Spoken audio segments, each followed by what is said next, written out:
може свеж лъжи ме дава. За тебе те обича. Да бе, не съм хейтър на чалгата, нито на другите музики, защото все пак аз съм си музикант и харесвам всякакви музики, в смисъл без heavy metal, нали? Иначе трябва всичко се слуша по нас с звука. Днеска темата е 34. Днеска темата е 34. 34, запомнихте ли го добре? Точно така. Днеска темата е 34 причини, поради които да спрем алкохола преди да сме се напили. Та. Нека пристъпим за този клип на 2 часа, защото иначе ще стане твърде дълъг и няма как да се качва много време. Та, ай се видим след малко. Първата причина. Когато бавно и мистериозно започват да изчезват дрехите. Като например в този случай. Стало е, къде са и дрехите? Втората причина. Грозната жена в единия край започва да става все по-красива с всяка изминала глътка. Третата е пеете песни, които не харесвате, и то с пълен глас. Четвъртата. С приятелите си започвате да мислите странен план за бизнес. И сега ще се намери някой, който да каже петата причина. Трябва да се отворим бар. 4. Шестата причина. Излизате да пикаете навън, тъй като опашката пред тоалетната е твърде голяма. И седмата причина е съквартирантът ви от първ курс по университета поръчва 4-та порция шотове. Осмата причина. Вече не можете да следите сметката в заведението и се чуете колко бакшиш трябва да оставите на бармана. Да. Деветата е фразите, с които сваляте мацки, се свели до здрасти, скажи си шуга. Десетата. Не си спомняте кога за последно можехте да стоите прав. Да. 11. Спомняте дали сте вечерали. 12. Напили сте се до фаза пълно унищожение.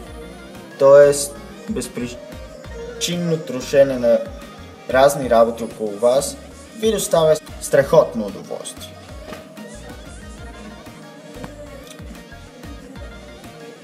Следващата е, бармана започва да ви налива още едно, само щом се появите на баре.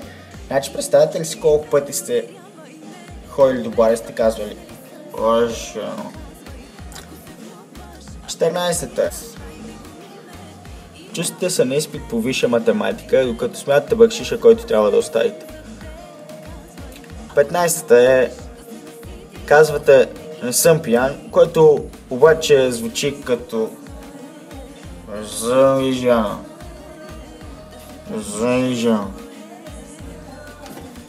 Естествено, бармана няма как да ви разбере, или който и да е някой от вашите приятели. 16-та е, вече не усещате алкохола в своята 60 градусова реки. Такъв то ментал е.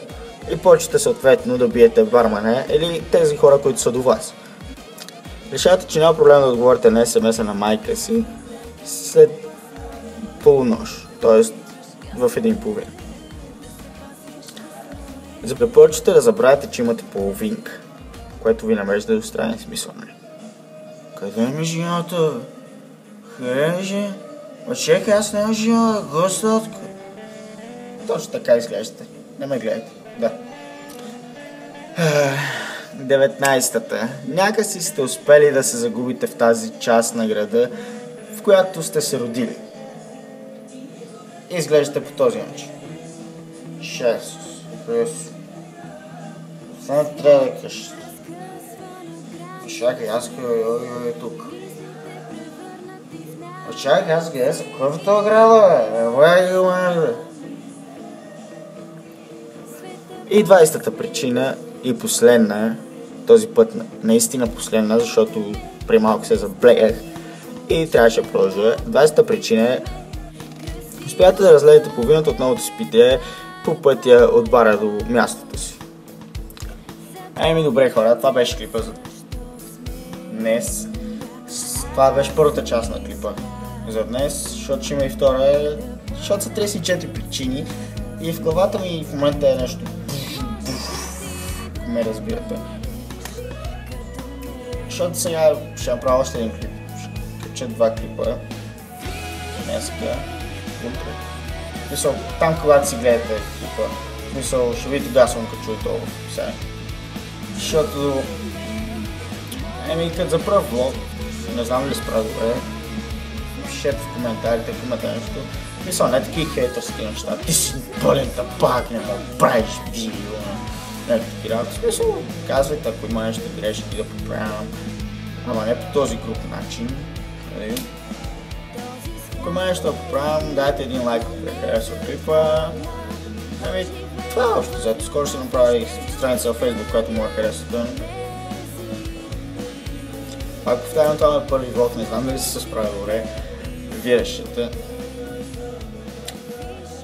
Ще се видим във втория клип. Чао!